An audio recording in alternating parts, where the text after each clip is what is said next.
have revolutionized warfare.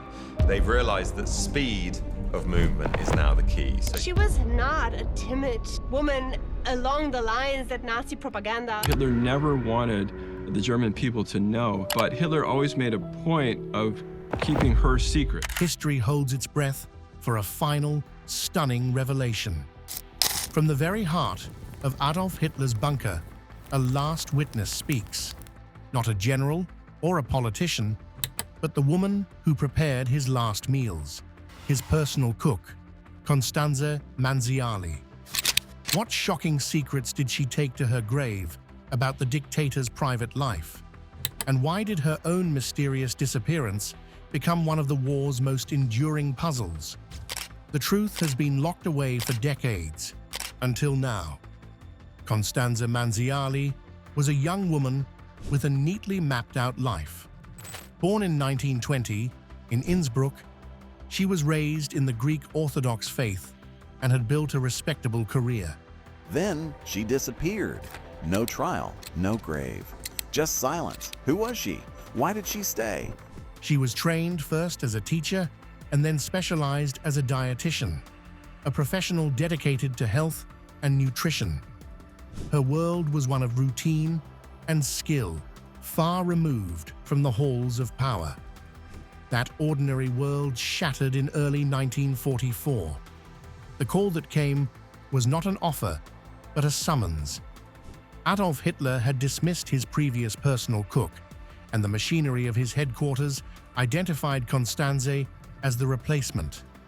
This was not a request she could consider. It was a directive she could not refuse.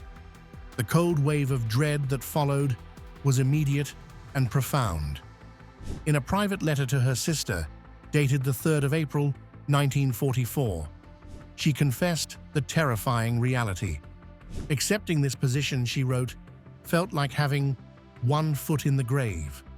That phrase, heavy with finality, was not an exaggeration. She understood the grim symbolism of serving in the innermost circle of the Third Reich. Refusal was simply not an option. She knew that any resistance, any attempt to decline the Führer's personal staff, would result in her being taken to court. Within the twisted justice of the Nazi state, that meant certain and severe punishment. Her personal ambitions and fears were irrelevant against the will of the totalitarian machine. This was the central, inescapable conflict for Constanze Manziarly. When she entered Adolf Hitler's private fortress in the Alps, for 80 years, she said nothing. She was not a political ideologue, granted a prestigious post.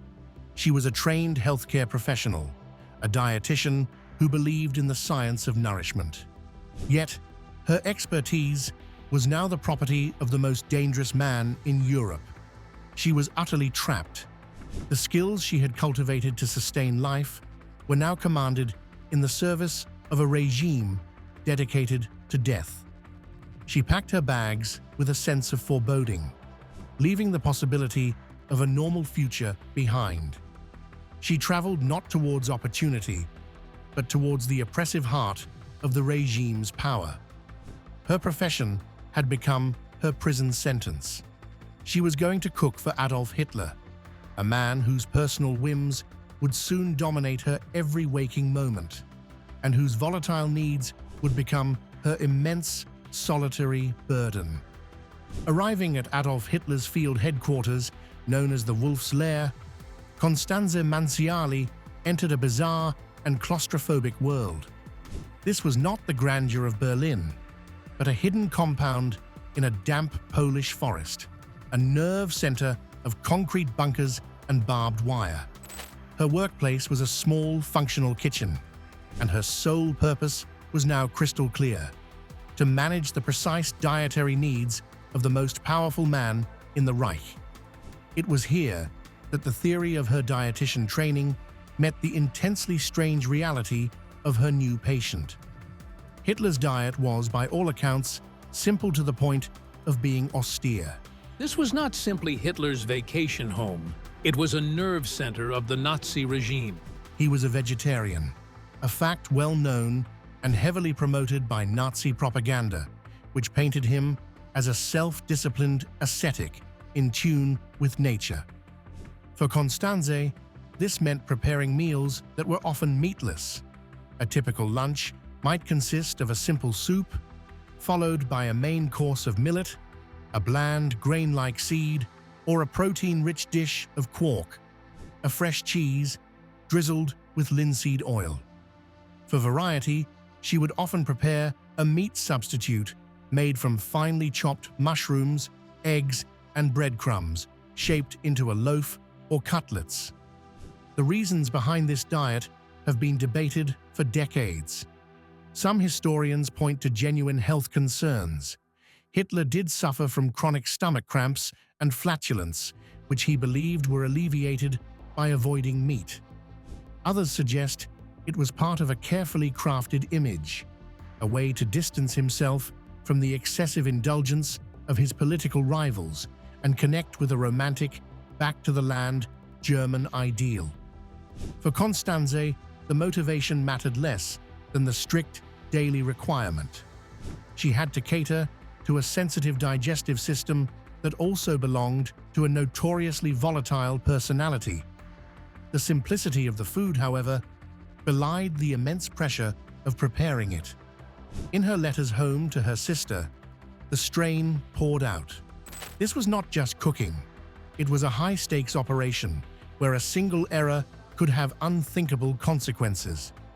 She once wrote, with obvious exhaustion, From the moment she stepped into that estate in 1943, she was warned, "You are here to work, not to talk."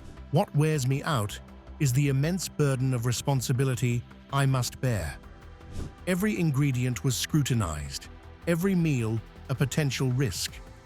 The fear of poisoning was a constant paranoid shadow in the Führer's circle, making her role not just one of a cook, but of an unofficial food taster and guardian.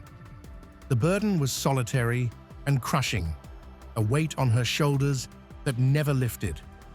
Within this tense environment, there were odd moments of personal interaction that revealed the unsettling dynamic between the dictator and his staff. Hitler, aware of her name, would sometimes call her his cook with a Mozart name, a reference to Mozart's wife, Constanze. It was a comment meant to be charming, a nod to culture, but it felt strangely impersonal, reducing her to a curious accessory. On another occasion, in a gesture that was supposed to be kind, he presented her and the other female secretaries with gifts. These were not jewels or fine clothes, but thick, grey woolen stockings, practical, unfashionable, and utterly tone-deaf. It was a glimpse of a man completely disconnected from the ordinary lives and desires of women, someone who saw utility where others might hope for kindness or respect. But the most telling culinary confession from Constanze's experience concerned a stark contradiction in Hitler's famed discipline. By day, he adhered to his plain, vegetarian regime. After dark, however, a different pattern emerged. Hitler was a notorious night owl. Hitler spent more time here than almost anywhere else during the war. The Berghof was where generals were summoned. Holding his military conferences and then indulging in endless monologues deep into the early hours. These sessions in his heated tea house were a fixture of life at the headquarters. For these marathons, Constanze was required to prepare lavish supplies of cakes, pastries, and sweets. She would spend hours baking delicate sachertorte, apple strudels, and cream cakes. And then she observed a fascinating and grotesque transformation.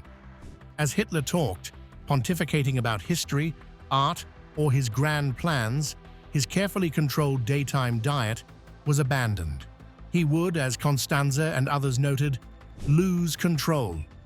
Plate after plate of the rich pastries she had prepared would vanish, consumed almost absent-mindedly as he held court. He was convinced that spies had infiltrated his staff. He feared poisoning. He feared betrayal. It was a bizarre spectacle.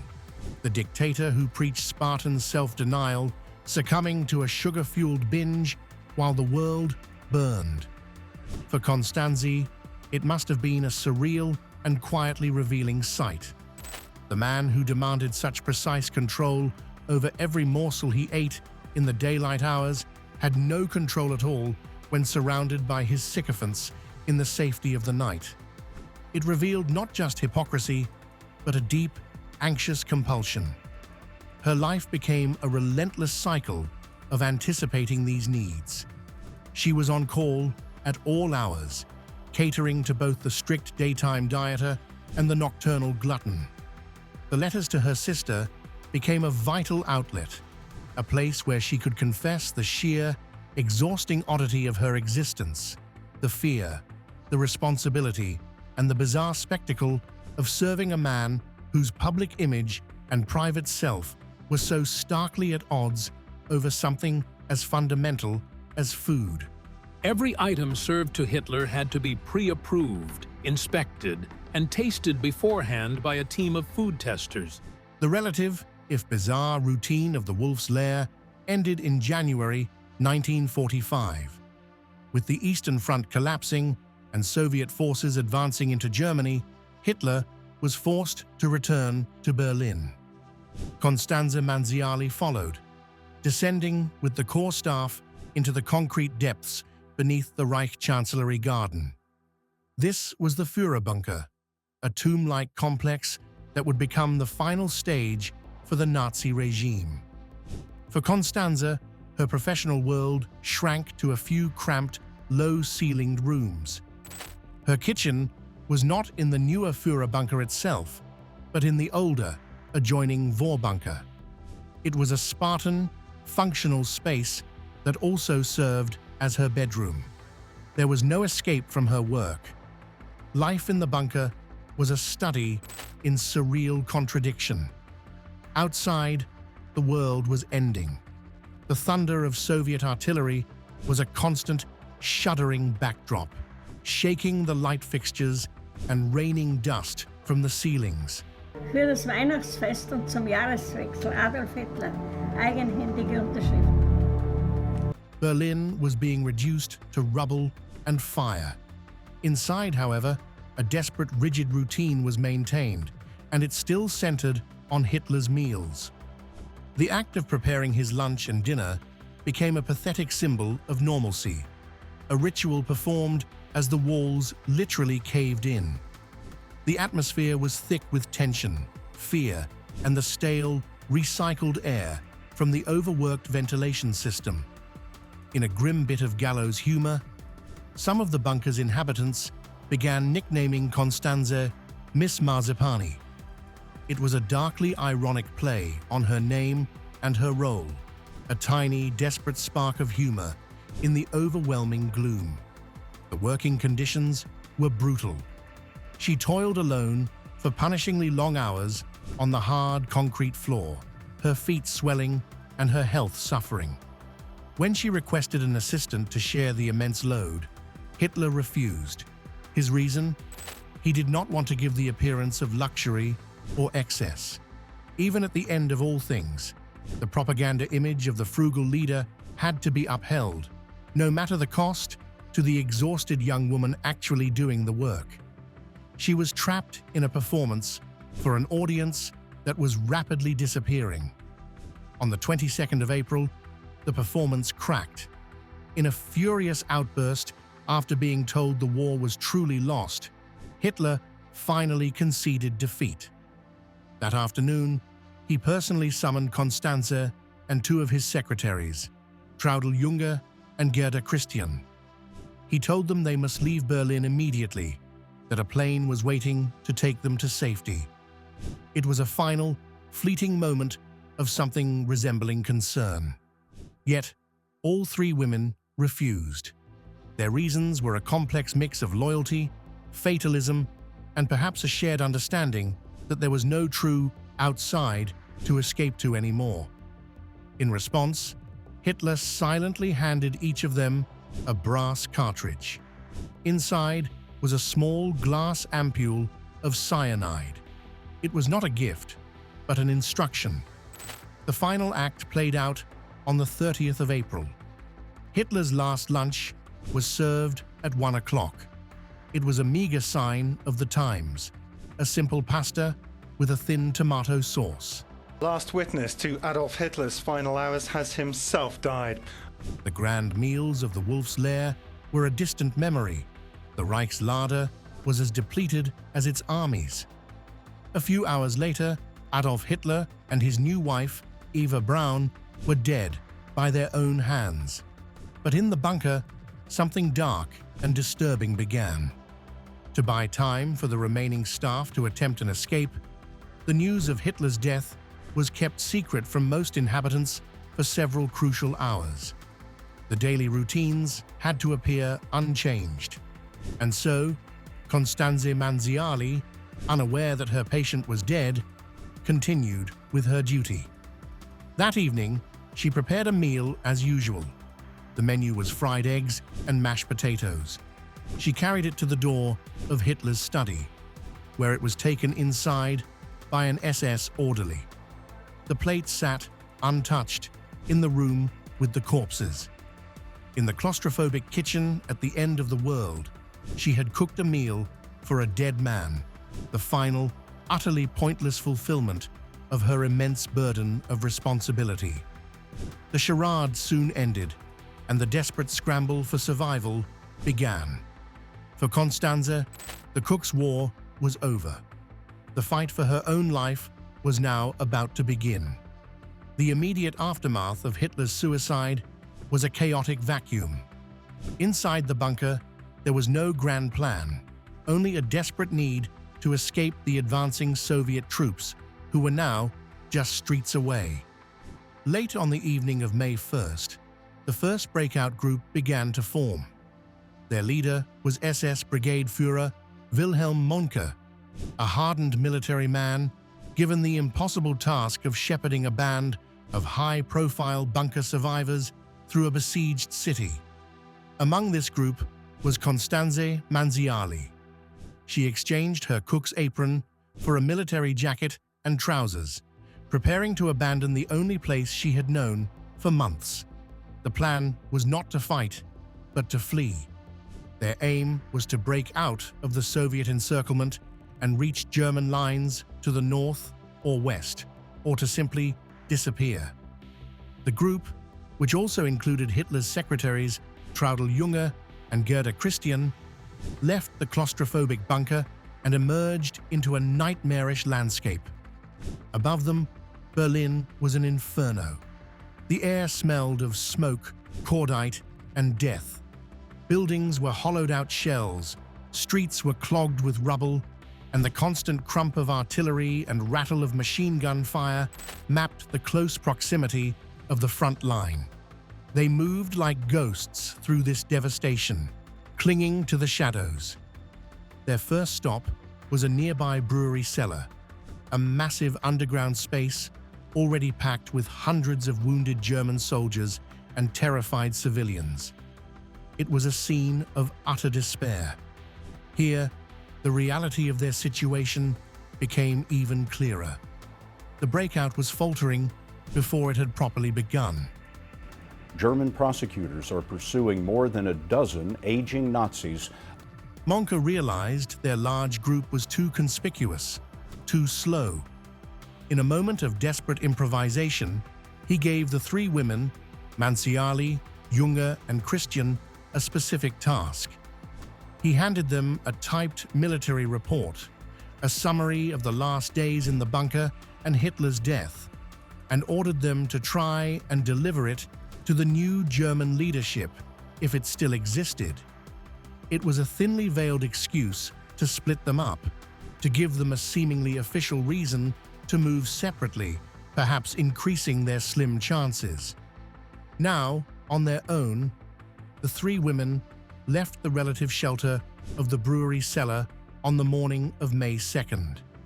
They were in a no-man's land of crumbling neighborhoods, not knowing who controlled which street. Their priority was to find civilian clothes. Their military uniforms made them instant targets. In the shattered remains of a bombed-out shop, they scrambled to find dresses, coats, anything to look like ordinary, terrified Berliners trying to survive. It was during this frantic search that Traudl-Junge witnessed the last moments of Constanze Manziarly.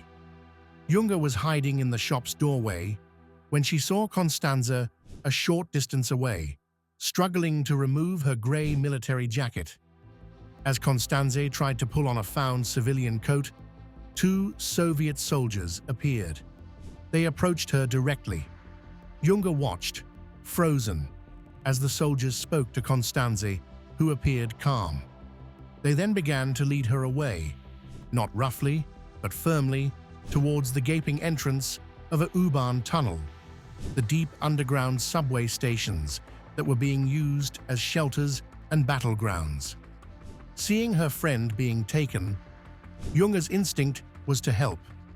She stepped out of her doorway and called out, starting to move towards them. One of the Soviet soldiers turned, saw her, and sharply raised his hand. He pushed her back forcefully, a clear and threatening gesture to stay away. At that moment, Constanze Manziarly looked back at her friend. To reassure her, she called out a few simple words in German. She said, "They want to see my papers." Then she turned and, flanked by the 2 soldiers, disappeared into the dark mouth of the subway tunnel. Traudl-Junge could do nothing. She retreated, hiding again in the rubble. Moments later, from the direction of the tunnel, she heard a burst of gunfire. It was a short, sharp volley, indistinguishable from the thousands of other shots echoing through the city that day. But to Junge, it was a deafening full stop. Forced by the immediate danger to move on, she had to leave the area, her heart sinking with the terrible understanding that she would likely never see Constanze again. That brief, ordinary phrase, "They want to see my papers," was the last thing anyone ever heard Constanze Manziarly say. The cook who had prepared meals for a dictator vanished into the chaotic gloom of a Berlin subway, becoming one of the war's countless final mysteries. The disappearance of Constanze Manziarly on that May morning in 1945 created a silence that has lasted for decades. From the moment Traudl-Junge heard those shots and was forced to flee, Constanze vanished from the historical record. She was never seen again by friends, family, or fellow survivors. No grave was ever marked, and no official prisoner record bearing her name has been found. Her fate is one of the many unresolved personal tragedies swallowed by the chaos of the war's end, a blank space where a life simply ended. Her family, of course, could not accept the silence. Her father, in particular, spent years after the war clinging to hope and then desperately searching for answers. He wrote letters, followed leads, and pleaded with authorities. The response was always the same: nothing. Finally, after 18 years of agonizing uncertainty, he requested official closure. In 1963, the district court in her hometown of Innsbruck issued a formal declaration of death. The legal document stated starkly that she was taken away by the Russians on the 2nd of May, 1945, in Berlin, and had not been heard from since. The law had drawn a line, but it provided no details, no story, and no peace. The most touching theory about her final moments came from the last person who saw her alive. Traudl-Junge, haunted by the memory for the rest of her life, later wrote a letter to Constanze's father. In it, she offered a consoling possibility. She recalled that Constanze, like the other women in the bunker, had been given a cyanide capsule. Junge remembered Constanze saying she would use it if faced with the specific threat of rape. Knowing she was being led away by soldiers, Junge suggested to the grieving father that his daughter might have chosen that final act of control. Alternatively, she clung to the faint hope that Constanze had merely been arrested and sent to a Soviet labor camp, disappearing into the vast and brutal Gulag system. It was a theory born of compassion, but without evidence. The mystery of the cook's fate inevitably became tangled in the wilder myths that sprouted from the bunker's ruins. Almost immediately, conspiracy theories emerged that Adolf Hitler had not died but had escaped. That's right. Hitler's possible escape to South America, a popular conspiracy theory, has once again... In these elaborate tales, every figure from the bunker became a potential player in the deception. Notably, when Soviet soldiers initially discovered a body they thought might be a Hitler double, some confused reports incorrectly identified it as a kitchen help. This fleeting, erroneous detail briefly pulled Constanze Manziarly's story into the orbit of this fantasy. It was a cruel absurdity.